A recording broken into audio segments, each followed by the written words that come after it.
Chapter 1: The Arrival. Narrated by Lucas.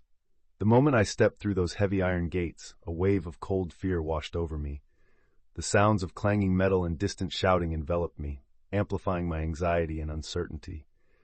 Facing the intake process felt like standing naked before a crowd, exposed and vulnerable. I was scared, not just of the unknown, but of my fellow inmates. Their hardened faces and whispered conversations painted a grim picture of life behind bars. But amidst the chaos, I found an unexpected ally. Frank, an older inmate with weathered eyes and a calm demeanor, took me under his wing. He recognized my fear and offered words of wisdom that slowly began to chip away at my panic. As he shared his own tales of survival in this harsh world, I realized that perhaps, just perhaps, I could find my footing in this foreign territory. Chapter 2: The Bonds We Forge. As I walk through the cold corridors of this prison, I quickly realize that the walls here hold not just bars, but stories. Stories of many women like me. Each day begins with the clamor of voices, laughter mingling with the clinks of trays during breakfast. At first, I felt a deep sense of isolation, trapped in my memories of who I once was. But it wasn't long before I found solace in my fellow inmates. We bonded over shared vulnerabilities, our regrets, dreams, and the moments that led us here. Together we navigate the labyrinth of anxiety and despair, each of us a thread in a resilient tapestry of sisterhood. In this unlikely community, I rediscover the power of connection. We become each other's support systems, creating a network of friendship that transforms our incarceration into a shared journey of healing and hope. Chapter 3: The Echoes of the Past. As I sit on this cold concrete bunk, memories swirl around me like shadows in the night. I think of my son, the little boy who once looked up at me with innocence in his eyes, now separated from me by iron bars and the choices I made. The echoes of the past haunt me, moments of pride that turned into regrets. I used to think that loyalty to my gang was all that mattered, but now I realize it cost me my family. To bridge the chasm that separates us, I've started writing letters to my son, pouring out the love I have for him and the dreams I have for his future. Each word is an attempt to reply to the silence between us, a way to reach through the walls and remind him that change is possible, even for me. As I write, I feel a flicker of hope. Maybe one day, he will read my words and understand that redemption starts now. Chapter 4: Finding Purpose. As the sun filters through the barred windows, I sit at a small table in the common room, surrounded by my fellow inmates, each lost in their own thoughts. I never imagined that prison would become the catalyst for my transformation. Here, under these harsh lights, I rediscovered my love for writing. With the help of the inmate-led tutoring program, I began scribbling my thoughts and experiences in a worn notebook. It became my refuge, a place to unleash my emotions and document the untold stories of those around me. Through my words, I forge connections with others, sharing laughter, pain, and dreams of a better future. I now dream of publishing a book, not just of my own narrative, but to amplify the voices of women like me seeking redemption. With every page I fill, I inch closer to reclaiming my identity and purpose, proving that even behind these bars, hope can thrive. Chapter 5: The Long Road Home.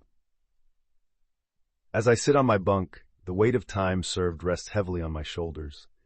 In this place, I've seen countless faces come and go, each one grappling with the ghosts of their past. Mentoring younger inmates like Lucas brings me solace. I share the lessons learned through years of my own mistakes, a blend of wisdom and warning. The world outside has changed, but the road to reintegration remains a steep climb. It's not just about finding a job or a place to live. It's about forging connections, rebuilding trust, and confronting the enemy within. I tell Lucas to embrace the uncertainty and to approach freedom not as an end, but as a new beginning. As I reflect on my own journey, I find hope. Redemption isn't just a destination. It's a relentless pursuit, one that requires courage and the strength to rise above. Chapter 6: The Weight of Regret. Narrated by Lucas. Sitting in my cell, I find myself enveloped in a heavy silence, the echoes of my decisions ringing in my ears. I think about the countless times I chose the wrong path, ignoring the voices urging me toward better choices. My crime wasn't just a mistake. It shattered the lives of those I loved, leaving scars that may never heal. Regret consumes me, weaving through my thoughts like a relentless shadow, haunting me with every tick of the clock. I recall my mother's tears and the disappointment in my father's eyes, their faces forever etched in my memory. Each day here brings a painful reminder of the person I once was, but amidst this darkness, I cling to the hope that redemption is possible. I strive to forge a new identity, one where my past serves not as a prison, but rather as a catalyst for change and growth. Chapter 7: The Strength of Sisterhood. Narrated by Angela. As I walk through the stark hallways of this prison, I find strength in the bonds I've forged with my fellow inmates. The world outside may have shunned us, but within these walls, we create a sisterhood that nourishes our souls. Together, we share our fears and laughter, each conversation a thread weaving us closer. I recall late-night discussions in the common room where dreams of freedom intertwine with tales of survival. In these moments, we become each other's support system, lifting one another when hope feels distant. I remember Linda, whose infectious spirit helps us forget the pain of our pasts, and Maria, whose wisdom guides us through dark times.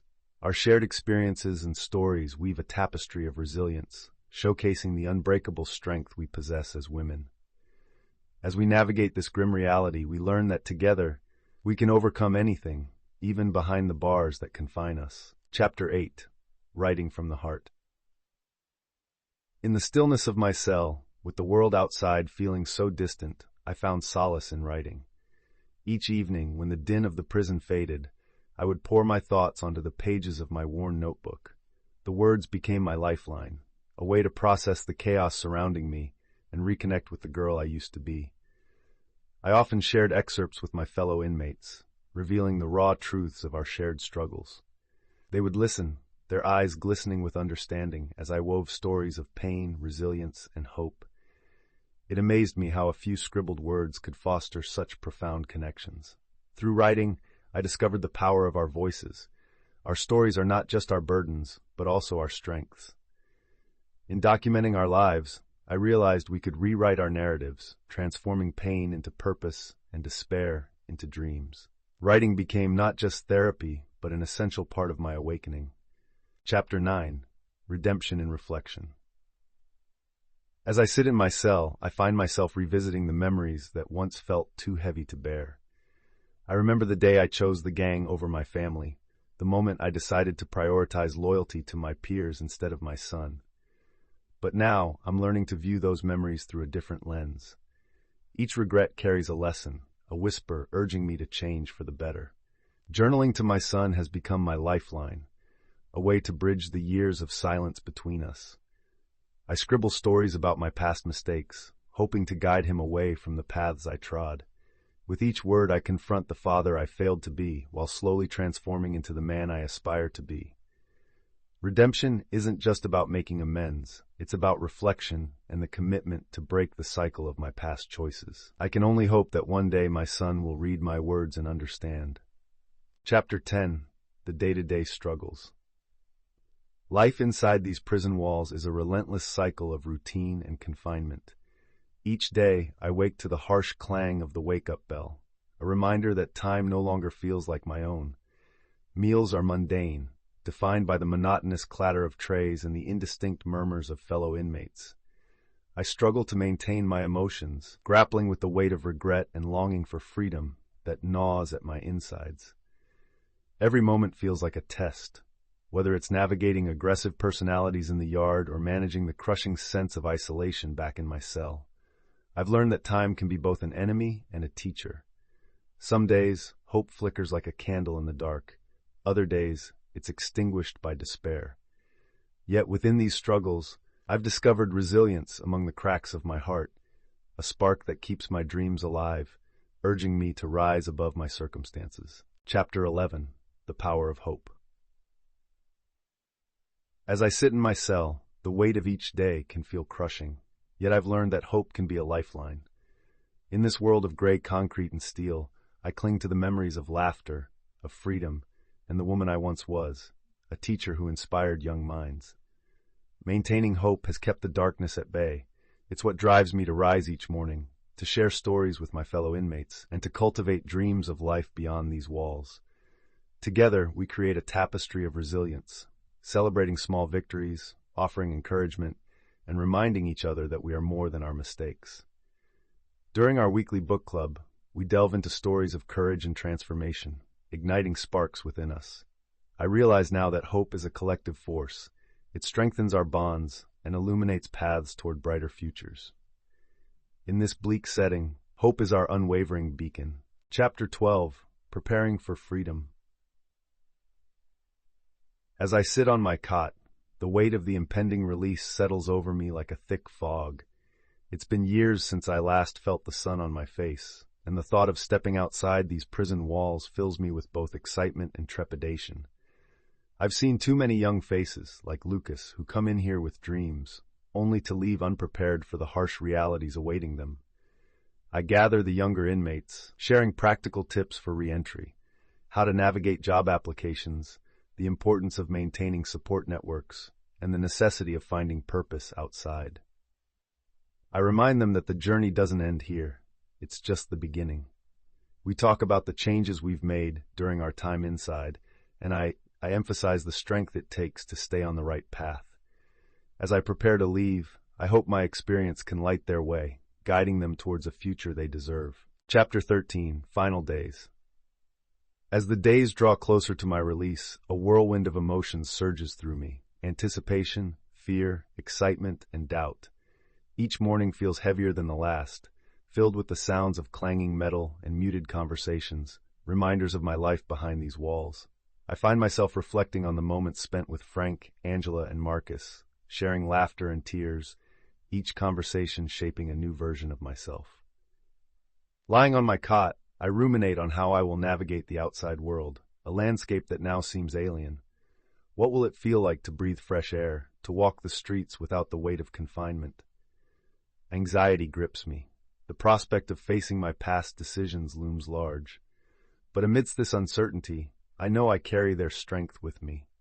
I cling to the hope that redemption is possible and that I can rewrite my story beyond these bars.